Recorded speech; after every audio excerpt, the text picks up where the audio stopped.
సోదరి మరి ప్రయత్నం చేద్దాం. ఏంటి వాళ్ళకు చూస్తున్నటువంటి సమస్య ఏంటి, వాళ్ళ సూటిగా సీఎం రేవంత్ రెడ్డికి ఏం చెప్పాలనుకుంటున్నారు అనేది ఏం చెప్పాలనుకుంటున్నామో మీకు సాధారణంగా ఏంటి ఆర్టీసీ డ్రైవర్ కార్మికులు అంటే గవర్నమెంట్ ఉద్యోగంలో ఉంటారు. నా పేరు అమరావతి, మాది Hanamkonda depot, Warangal region Hanamkonda depot. అది సమస్య అంటూ ఏం లేదు, అందరు జగమెరిగిన సత్యం ఇది. ఏమీ లేదు, ఏమి ఉండదు అనేది ఏమి ఉండదు అంటే కదా. సమస్య అనేది ఉంది, అది అందరికీ తెలుసు, ప్రజలకు తెలుసు, ప్రభుత్వానికి తెలుసు, వాళ్ళ యాజమాన్యానికి అందరికీ తెలుసు. అలా చిన్న లోపం ఏందంటే అందరు ఆర్టీసీ కార్మికులు అంటే గవర్నమెంట్ ఉద్యోగం అనే దానికే ఉంటుంది, కానీ ఒక కార్పొరేట్ లాగా అయిపోయింది. మన ఒక సంస్థ అంతే, గవర్నమెంట్ లో ఒక సంస్థ లాగా ఉంది. మరి దాన్ని మేము ఏమంటున్నామంటే గవర్నమెంట్ లో విలీనం చేయాలని మేము కోరుకున్నప్పుడు మా తరఫున 55 రోజుల సమ్మె మేము ఏకధాటిగా మేము చేసినప్పుడు మాకు సపోర్ట్ గా, మాకు స్ఫూర్తిదాయకంగా ప్రస్తుతం ఉన్న సీఎం రేవంత్ రెడ్డి గారు మాకు సపోర్ట్ గా ఉండి, మాకు చాలా స్ఫూర్తిదాయకంగా ఉండి, మాకు మోటివేట్ చేసినట్టుగా ప్రగతి భవన్ ముట్టడించినారు మా తరఫున. ఎప్పుడైతే ఇప్పుడున్న సీఎం గారు మా తరఫున ప్రగతి భవన్ ముట్టడించినారో ఆ సెకండ్ నుండే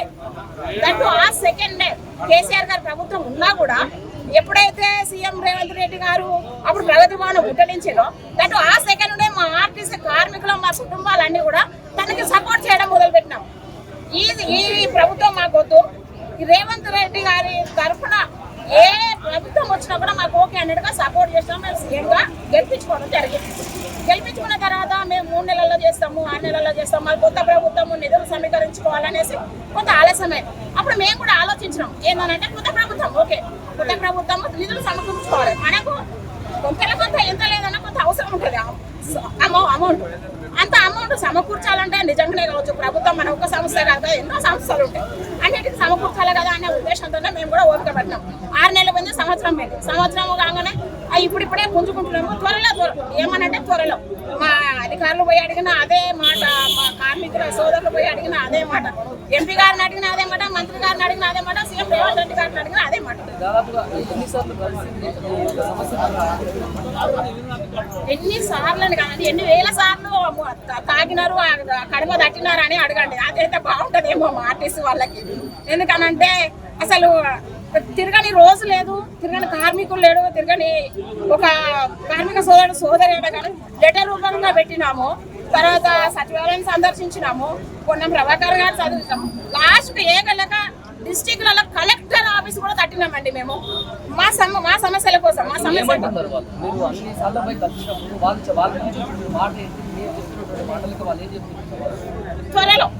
త్వరలో అయిపోతుంది, అన్నీ ఓకే అండి. త్వరలో అనే మాట, ఆ త్వరలో అంటే ఒకప్పుడు మా చిన్నప్పుడు నేను 6th 7th చదివేటప్పుడు ఓశ్రీ రేపు అని గోడ మీద రాసి ఉండదండి ఏదో భయానికి.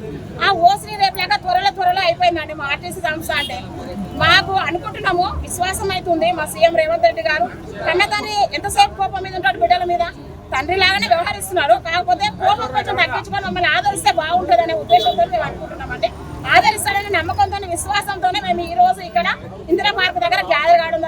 శాంతియుతమైన పోరాటము, శాంతియుతమైన ధర్నా, శాంతియుతంగానేనండి. మేము ఏం ఫోర్సబుల్ కాదు, దౌర్జన్యం లేదు, ఏమీ లేదండి. శాంతియుతంగా మమ్మల్ని మేము కనపరుచుకోవడానికే, మాలో ఇంత బాధ ఉన్నది, మాలో ఇంత వేదన ఉన్నదని తెలియజేసుకోవడానికి మాత్రమే మేము ఇక్కడ ఈ రోజు ఇక్కడ గ్యాదర్ అవ్వడం జరిగింది, ధర్నాలో పాల్గొనడం జరిగింది. ఎలక్ట్రికల్ వెహికల్స్ వచ్చిన తర్వాత ఆర్టీసీ కార్మికులు డ్రైవర్లు కావచ్చు వీళ్ళ రావడం వల్ల మీకు మంచి జరుగుతుందా, దానివల్ల చెడు జరిగే అవకాశం? ఒకటి సార్, మనం ఆర్టీసీ వెహికల్ అంటే మనం ఎంత హ్యాపీగా ట్రావెల్ చేయాలి, సురక్షితం క్షేమకరమైన ప్రయాణం ఆర్టీసీలోనే. అదే ఇప్పుడు మన ప్రైవేట్ వెహికల్స్ యాక్సిడెంట్ అయ్యాయి, అది అందరికీ. దాంట్లో మన ఆర్టీసీ ఎంత మంచి ప్రియారిటీ ఇస్తుందో మన ప్రజలకు తెలుసు, మన ప్రభుత్వానికి తెలుసు, మన అందరికీ తెలుసు. దాంట్లో ఏంటంటే ఇప్పుడు ప్రైవేట్కి వస్తే బాధ్యత ఉంటుంది, ప్లస్ మన యువత ఉపాధి కోల్పోతుంది కదా, అదొక్కటి గమనించాలి. మన ప్రభుత్వాన్ని కనుక తీసుకొని మా ఆర్టీసీ యాజమాన్యానికైనా ఎలక్ట్రిక్ బస్సులు అప్పగిస్తే అనేక మంది యువత, కొన్ని వందల వేల మంది యువతకు ఉపాధి కల్పించడం. ఒక్కరికే కాదండి, ఒక్కరికి ఉద్యోగం ఇస్తే తన తరఫున ఒక 10 మందిని పోషించగలుగుతాడు అబ్బాయి. ఒక అబ్బాయి కనుక, ఒక యువత కనుక నువ్వు డ్రైవర్ పోస్ట్ చేయగలిగితే తన ద్వారా ఒక 10 మందిని పోషిస్తాడు, తన కుటుంబాన్ని పోషించుకుంటాడు, తన భార్య పిల్లల్ని పోషించుకుంటాడు. తద్వారా ఇంకొక ఆదర్శంగా నిలబడతాడు. పీజీ చేసిన వాళ్ళు చూడండి, ఎంఏ బీఈడీ చేసిన వాళ్ళు చూడండి, నిరుద్యోగుల రోడ్ల మీద తిరుగుతున్నారండి. కొంతమంది ఆ స్ట్రెస్ తట్టుకోలేక సూసైడ్లు కూడా వెళ్తున్నారు. దాన్ని కాపాడాలంటే యువతను రక్షించుకోవాలి. మన ప్రభుత్వం నిలబడాలి అని అంటే యువతను కాపాడండి. యువతను ఆర్టీసీలకు తీసుకోవాలంటే ప్రభుత్వం తీసుకోవాలా. గవర్నమెంట్ ఉద్యోగం అంటే సంతోషంతో అసలు ప్రైవేట్ అంటే వెళ్ళగలుగుతారా? వెళ్ళలేడు. మీరు ఆర్టీసీలకు తీసుకున్న ఆర్టీసీ ప్రభుత్వమే తీసుకునగలిగినట్లయితే యువతను ఆదుకున్న వాళ్ళు అవుతారు. ప్లస్ మీ ప్రభుత్వాన్ని మీ ఒక 5 సంవత్సరాలు కాదు సార్, 20 సంవత్సరాలైనా ఇదే ప్రభుత్వాన్ని నిలబెట్టుకోగలుగుతారు. మీరు యువతకి ఇచ్చి చూడండి, ప్రభుత్వమే కొనుగోలు చేయండి ఎలక్ట్రిక్ బస్సులని. యువతను తీసుకోండి సార్, యువతను తీసుకుంటే వాళ్ళదే కదా భవిష్యత్తు. మనం అంటే కదా యువతదే రేపటి దినము, యువతదే రేపటి భవిష్యత్తు అంతా. మాది ఏమైంది సార్, మరి నేను 27 సంవత్సరాలు చేయబట్టి 27 సంవత్సరాలు సర్వీస్ అయింది, ఇంకొక 9 సంవత్సరాలు లేదు. ఇప్పుడు యువతను తీసుకోండి, ఇంకొక 40 ఏళ్ళు చేయగలుగుతాడు. 40 ఏళ్ళు తన కుటుంబాన్ని పోషించగలుగుతాడు. అదొకసారి ప్రభుత్వం ఆలోచించి గమనించినట్లయితే చాలా బాగుంటుందని మా ఉద్దేశం. ఆర్టీసీ కాంగ్రెస్ పార్టీ అధికారంలోకి వచ్చిన తర్వాత లాభాల్లో ఉంది అని సందర్భంగా చెప్పినట్టు ఫ్రీ అంటే మహిళలకు ఫ్రీ ఇచ్చినప్పటికీ కూడా ఆర్టీసీ లాభాల్లో ఉంది. లాభాలలో ఉండదంటే మహాలక్ష్మి పథకం పెట్టిన కాడి నుంచి చాలా వరకు ఆర్టీసీని ఆదరిస్తున్నారండి. దానికి శతకోటి వందనాలు సీఎం గారికి. మహిళలకు మహాలక్ష్మి పథకం అమలు చేసినారు సార్. మీరు విత్-ఇన్ 48 అవర్స్ లో ఇంప్లిమెంట్ చేసినారు. దానికి తగ్గట్టుగా మేము కూడా సహకరించినాము. దాని ప్రకారమే డ్యూటీలు ఇంతకుముందు మాకు 50% స్ట్రెస్ ఉండే, ఇప్పుడు 150 స్ట్రెస్ అయిపోయింది. అయినను కూడా మేము ప్రభుత్వాన్ని దృష్టిలో పెట్టుకొని, సీఎం గారు దృష్టిలో పెట్టుకొని మా సంస్థను, మాకు అన్నం పెడుతున్న సంస్థను కూడా మేము గుర్తు పెట్టుకొని డ్యూటీలు చేయగలుగుతున్నాము. అంత స్ట్రెస్ లో కూడా మా కుటుంబాల స్ట్రెస్ ఎన్ని ఉన్నాను కూడా మేము అందులో అన్ని తగ్గించుకొని అన్ని ఓర్పుతో నేర్చుకొని డ్యూటీలు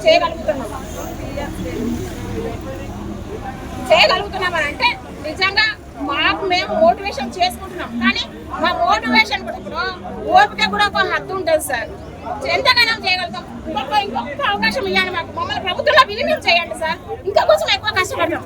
సంతోషమే సగం బలం అంటారు కదా, కొంచెం సంతోషం ఉన్నది, ఇంకా సగం బలాన్ని మీరు ఇవ్వండి సార్. ప్రభుత్వంలో విలీనం చేస్తే ఇంకా బలం వస్తుంది మాకు, ఇంకా చేయగలుగుతాం ఎక్స్ట్రా. భవిష్యత్తులో ఆర్టీసీ అనేది ప్రైవేటీకరణ అవుతుందని ప్రభుత్వంలో విలీనం చేస్తారని ఆశాభావం అనేది ఏం లేదు సార్. ప్రభుత్వంలో ఎలక్ట్రిక్ బస్సులు ప్రైవేట్ మనకు తీసుకురాకుండా వీళ్ళు ప్రభుత్వం కనుక తీసుకోగలిగితే గవర్నమెంట్ లోనే ఉంటుంది సార్, ప్రైవేట్ పరం కాదు. ఈ ప్రైవేట్ వాళ్ళందరూ ఎలక్ట్రిక్ బస్సులు లాంచ్ ఈ రోజు కూడా కొత్తగా ఇంకా 250 బస్సులు 1200 బస్సులు ఇట్లా వస్తున్నాయి. పేపర్స్ గుబులు అవుతుంది సార్. అదే బస్సు ప్రభుత్వం మనకి ఎంత హ్యాపీ ఉంటుంది. ఇంకా 500 మంది రూపాయలు 200 బస్సులు వస్తే అదే సార్. మేమనేది కూడా అదే, ఆర్టీసీ సంస్థ తీసుకున్నా కూడా అదే పొల్యూషన్ ఫ్రీ ఉంటుంది. ప్రైవేట్ వాళ్ళకి ఇస్తే మనకు 500 మంది ఉపాధి కోల్పోయినట్టే కదా. 1200 బస్సులు అంటే దాదాపు 2000 మంది మనకు ఉద్యోగాలు ఇవ్వచ్చు. 2000 మందిని ఆర్టీసీలో తీసుకోవచ్చు కదా సార్. అదే కదా మీకు ప్రభుత్వానికి మంచి ఉంటుంది, తండ్రి అనే ఆదరణ ఉంటుంది, మాకు ఉద్యోగం వచ్చిందనే మంచి ఒపీనియన్ కూడా ఉంటుంది ప్రభుత్వం మీద. సూటిగా ఏం లేదు సార్, మాకు ఉన్నది ఒకటే, మీరు ఇచ్చిన హామీ మాకు తీర్చండి సార్. సార్ మేము పెద్ద కుమారు లాగా మమ్మల్ని తీసుకున్నారు, ఖర్చు తీసుకున్నారు. కన్న కొడుకు తండ్రి లాగా మీరు ఉన్నారు. కన్న కొడుకు మీరు పెద్ద కొడుకు మీద కోపం మీద ఉన్నారు. ఇప్పుడు ఆదరించండి, దగ్గర తీయండి, ప్రభుత్వంలో విలీనం చేయండి. విలీనం చేసే చాలా మంది ఇప్పుడు మహాలక్ష్మి టికెట్ చేయబట్టి చాలా మంది ఉపాధి కోల్పోయారు మా కార్మికులు. విలీనం చేసినట్టయితే మాకు ఉద్యోగ భద్రత కూడా ఉంటుందండి. ఉద్యోగ భద్రత ఉంటుంది మాకు, ప్లస్ ఏంటంటే ఉపాధి వస్తుంది, అన్ని రకాలుగా ప్లస్ పాయింట్ ఉంటుంది. దీనికంటే ఎక్కువ మీకు 100కు 200% ప్లస్ పాయింట్. ఎందుకంటే మీరు 10 సంవత్సరాలు కేసీఆర్ గారు మమ్మల్ని ఆదరించినా కూడా, 2 సంవత్సరాలు మీరు మమ్మల్ని దూరం పెట్టినా కూడా, ఇప్పుడు మమ్మల్ని ఆదరించి ఒక తండ్రి వాళ్ళు ఆదరించానే సంతోషంతో మేము ఉంటాము. మీరు దగ్గర తీసుకుంటానే మేము కనబడేది ఒక 43,000 మంది కనబడతాం. 43,000 మందిలో ఒక్కొక్కరి కుటుంబం 10-15 మంది ఉంటారు. అంటే ఎన్ని లక్షల మంది అవుతారో మీరు కౌంట్ చేసుకోండి. సీఎం గారు, గౌరవ ముఖ్యమంత్రి గారు మీకు చాలా వందనాలు చెల్లిస్తున్నామని, చాలా నమస్కారాలు. మమ్మల్ని ఆదరించండి, మమ్మల్ని